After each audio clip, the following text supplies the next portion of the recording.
Hey everyone, so today I'm actually making a video that I've seen actually a couple of YouTubers make.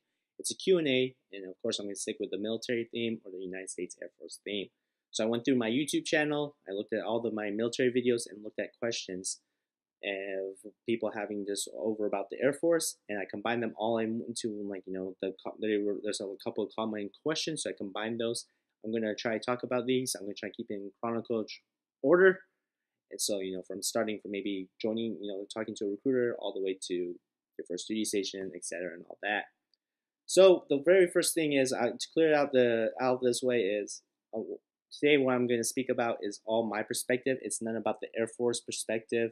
It's all my opinion. So that we got that way, let's get started.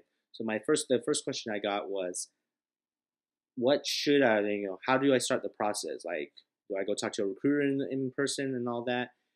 The way I did it is I did a little research beforehand. I went to airforce.com and read about the process of enlisted and all that.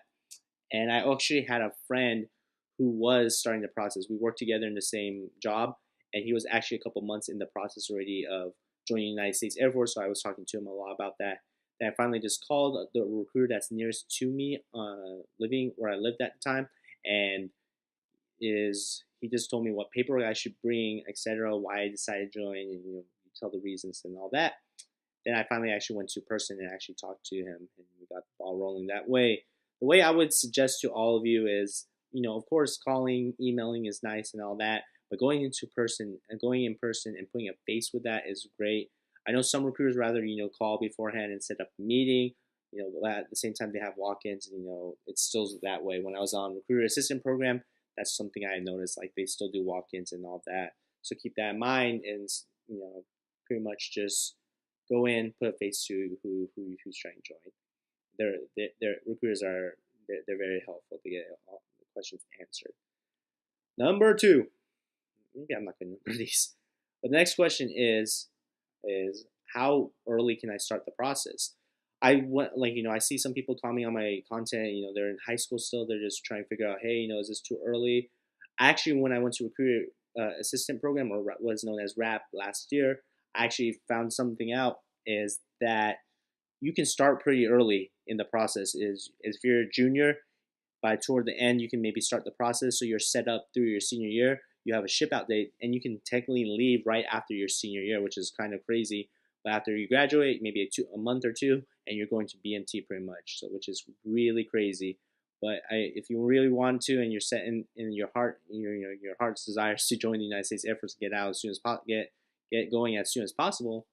There you go. You can start in your junior year, maybe even earlier. But I saw juniors coming in there. They were talking, and I was like, "What's going on?"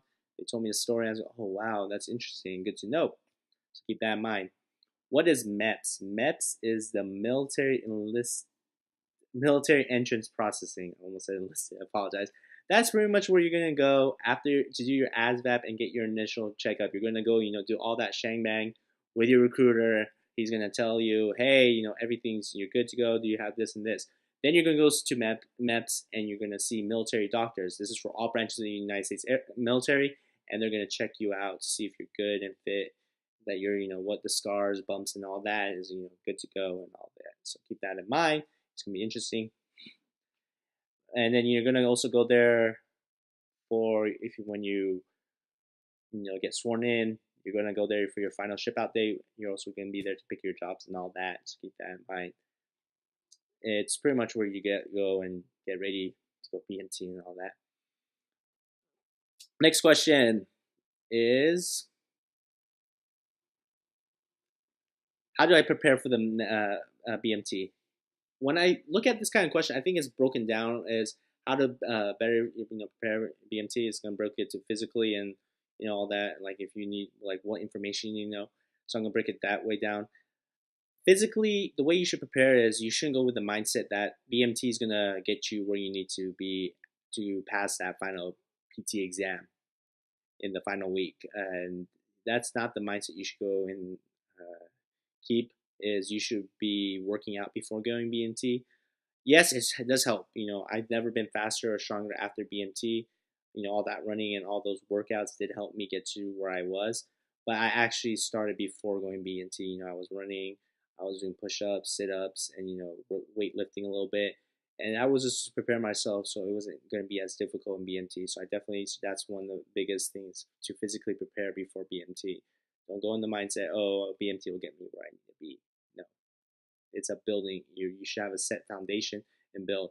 I would definitely, in your, look at your gender and your age. Look at the minimum scores and definitely push a little higher. Push-ups maybe go 5 to 10. Same with sit-ups to beat that minimum score. And running, I would definitely go like a couple seconds, maybe even up to 30 seconds below what is passing. Your ab circumference. The same thing is just definitely go a low weight as possible, or low weights if possible, as much as you can, 2 or 3 inches.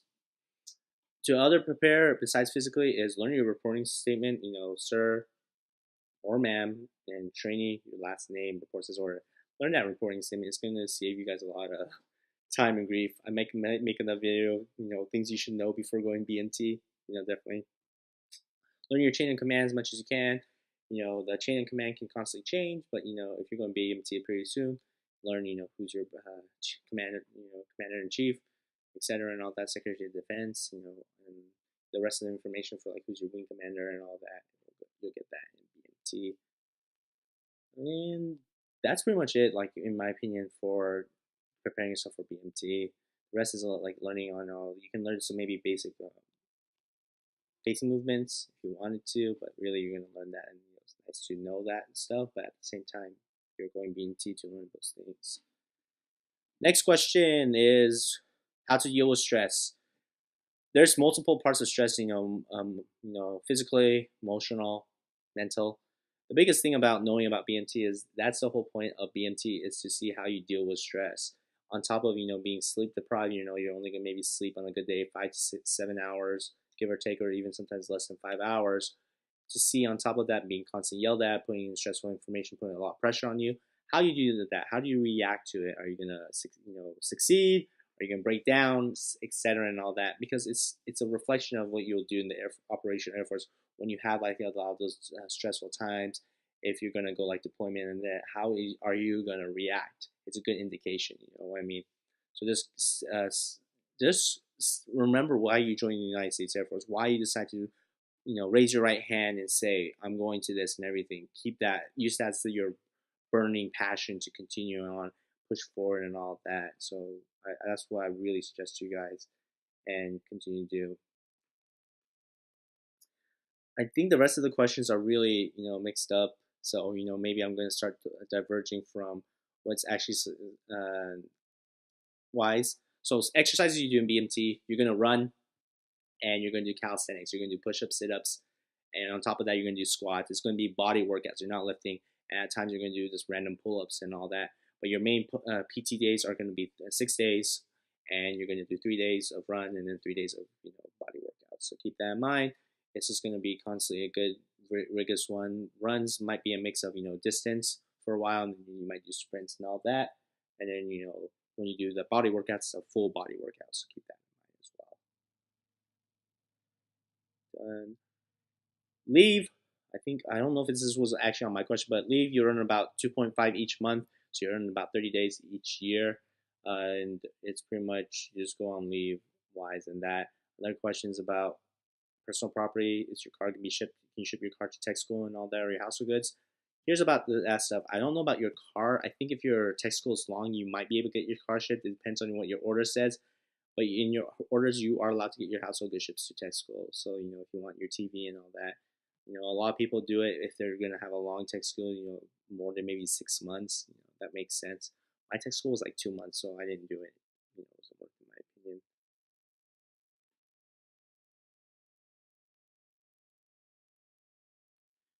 Next one is that I saw is. Sorry guys, I'm just reading through my questions. ASVAB. So sorry again, I'm jumping. How do I do well in the ASVAB? This one's kind of difficult for me because I didn't do bad when I did the practice. My recruiter actually told me, "Hey, you're ready to do this ASVAB exam. Go ahead and do it." I really was just good. I focused on the math and reading because those were the parts I want. You definitely should focus on the field that you're interested. depending on admin, general, mechanical, or electronic. You should really focus on the fields. But something that I still keep in contact with my recruiters is use math.com. Math is used a lot, but there's also study guides, ASVAB for dummies and stuff, and etc. and practice online. Just go ahead and do those, and work on the areas that you really want to get your jobs in and everything, because that's what you're gonna focus on most about and all that.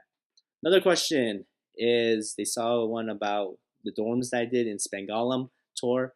How do you get those kind of dorms? Really, the dorms are broken down differently. Like I said, in Altus here, the dorms are kind of similar, a little different, but not as much. In Spangam, they have like 4 different layouts, so which is very interesting. But I have heard that the Air Force is trying to go to the same layout, consciously all. It's like I said, 3 bedrooms, and they all share a common room. It's gonna have a kitchen and washer and dryer that you all share. The ones I lived in, you're gonna, you share a community bathroom, you share a community laundry room and stuff. They're moving away from that, so it's not really. It depends on your squadron. Each squadron is tried laid out together, and multiple squadrons in some buildings than others. Like here in Altus, like there's only two dorms, and all squadrons are put there, like split like that, so it's mixed. But in Spangal, one squadron maybe had their whole building to themselves, but me, for example, we had maybe the smaller squadrons with us. So it really just depends at the time. Are the dorms located at close location? Yes, the dorms are located very near to, like, usually the DFAC where, you're required to eat if you're living in the dorms. And it's also near the gym so you can work out. Spangalm changes it a little bit. The gym went far. I'm sorry, the gym went far. That was a good walk. That was maybe your workout. Just kidding. Do you see your suite mate a lot when you're in the dorms? Really not much. If you guys have different shifts, I saw my suite mate a good amount of times. Became good friends with a couple of them, so it's nice. You get to talk to them. But if you have like a different suite mate with a different AFSC, or what's your job, you're gonna really, maybe not see them at all because they're gonna be maybe working opposite shift as you. I got a lot of questions about pilots. Here's the truth. Pilot, yes, you can be a drone pilot. I think now is enlisted, but pilot, fighter pilot, you have to go through and become an officer, and you have to get accepted in the Air Force, pilot training. The biggest way, easiest, not the easiest way, but the most prestige way I feel and see from hearing people's opinion is the academy. Like if you go through the academy, you're gonna rank up real quickly. It's just a given. The academy's on a par of Ivy League, from my heard and all that, and it's the best way. But you can do ROTC. You have to get your bachelor's degree, and you have to get commissioned, and you have to get accepted in training school. And I actually saw another question like, is it paid for? If you're accepted to training, to be a pilot, and you're gonna go to school for that, yes, everything's paid for. The Air Force is going to train you to become a pilot. I saw a lot of those questions. I'm not a pilot. I don't know. If you want to live with your like a significant other, like if you're not married and they come and everything, you can do that. It's what's called is you don't you stay away from your dorms. You just keep it clean for inspections and stuff, and you don't have to be in there. But you can live off base and everything. You're just not gonna get that base allowance housing. You're gonna be paying everything out of pocket. You're not gonna get BAS, basic allowance subsidiary. Money. You're still gonna get money taken out because you're still technically in the dorm. So you really want to live with your girlfriend and or etc. Get married, and you can get all that extra money and stuff, so, which is good. It's expensive. Being overweight. Here's the biggest thing about being overweight and joining the Air Force. I know you have to be a certain weight and everything and etc. like that. The biggest thing is diet. You can work out as much as you can, but if your diet is not good, you're not going to lose weight. You gotta just keep that mindset of working out constantly and consistently. Use cardio because cardio is the biggest way to lose weight quickly and everything.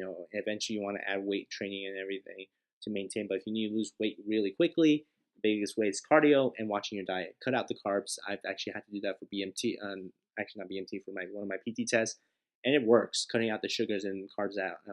I kept like under 50 grams for carbs. It sucked. It really did. It was terrible. I felt so weak and everything, but it worked. I was shaving off weight. I think in almost a week, I lost about 3 or 4 pounds. No lie.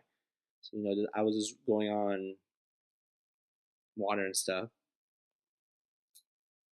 So that's another questions. Cell phones. I heard you are allowed to. Yes, you're allowed to have your phones, but you're only gonna get them when it's your 1 week of the call. Some other times people don't let you. They say it's less and all that. So keep that in mind. Studying. You're studying for the final course exam in BMT. That's why you're studying. When you're standing at attention before you have to go eat, slow time. Not slow time. Take that back. Once you're done doing your wall walk and stuff, you're gonna be studying, and you should be taking that opportunity to do your final, studying for your final exam and everything, which everyone needs to pass and all that. So keep that in mind. Suites. You don't get to pick your suites. You're randomly assigned it and all that. It doesn't matter what rank you are.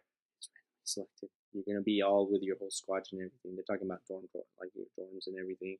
So that's just another thing just to keep in mind. I got some questions about my job, my AFSC as well. Man, this is a long QA. I'm gonna wrap it as quick as possible. Sorry.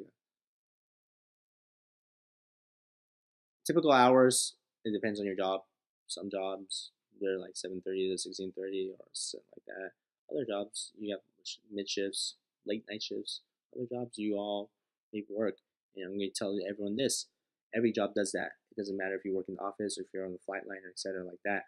You all work sometimes longer than others, so keep it clean with each other and don't like.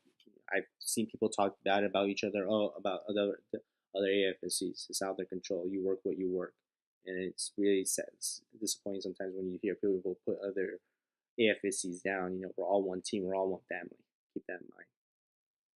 You just have to give the best in your job and everything. They ask a lot of questions about deployments. Here's the answer about deployments. It really depends on your job and what base you go on to. Some jobs deploy more than others, and some bases deploy more than others. It's just a matter of fact. You should always go with that mindset, though. You join with the United States military, knowing the fact that you're going to be deployed. There's a chance. So always keep that in mind as well.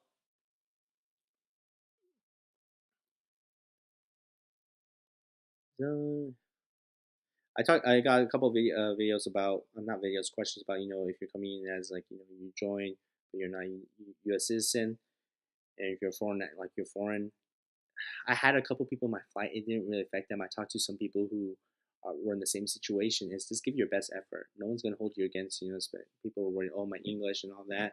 Don't be worried about that. You're doing something that only 1% of the United States population does. Give your best effort. Ask questions. Get the help you need, and just give your best 100%. You're gonna do well out there. I'm almost done, guys. I'm sorry.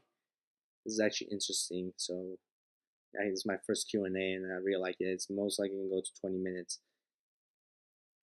Someone brought up a question: is the Air Force less fit compared to the rest of the military branches? Yes, I wouldn't say less fit. Each branch of the military has different physical requirements. I wouldn't say that. About color blindness, yes, when you get color blindness, your jobs do get reduced. You only get that list afterwards when you get disqualified, so it's not publicly made if I'm not mistaken. So just keep that in mind. Again, getting your driver's license during active duty. I would definitely get your driver's license before joining the military. It makes it so much easier. People like overseas didn't get it, and it gets difficult because you need that for a couple of your jobs.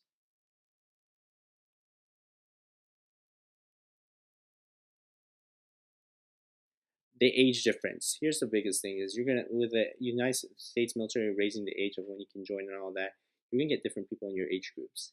The biggest thing and one of the great opportunities, you're gonna be learning. You're gonna have younger people learning from older people who have more experience and everything, and older people learning from a younger person's perspective, which is good, and it's just so much benefits. So don't take it as, oh, I'm gonna be the old man, or I'm gonna be just a little kid there. The age is, yes, I think young 20s is the average age, but that doesn't mean just because you're older, give the best opportunity. Be willing to learn. Some people want demand, hey, I'm older, I should get this. You have to earn that, in my opinion.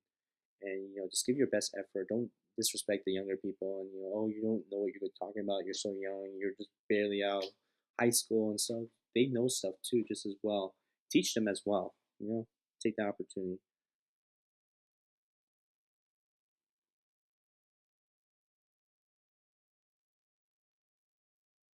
So that's another question. I'm almost done, guys. I apologize. I should have maybe made a list. It's one of my longest videos. I answer what's managed. Definitely better living in the dorm. And do I like? Can you bring a smartwatch to BMT? That's another question I saw a lot. I don't think it's one of the questions posted on mine, but no, bring an old watch. Simple as that. Is BMT hard? No, BMT is not hard. It is challenging, yes, but it's really about physically just being prepared and mentally is the biggest thing. You're gonna be lonely, emotionally detached from your loved ones and all that. You get that use the opportunity, you get those calls to get re-engaged, get that real boost up, and just be mentally strong. It really helps you. Is another question.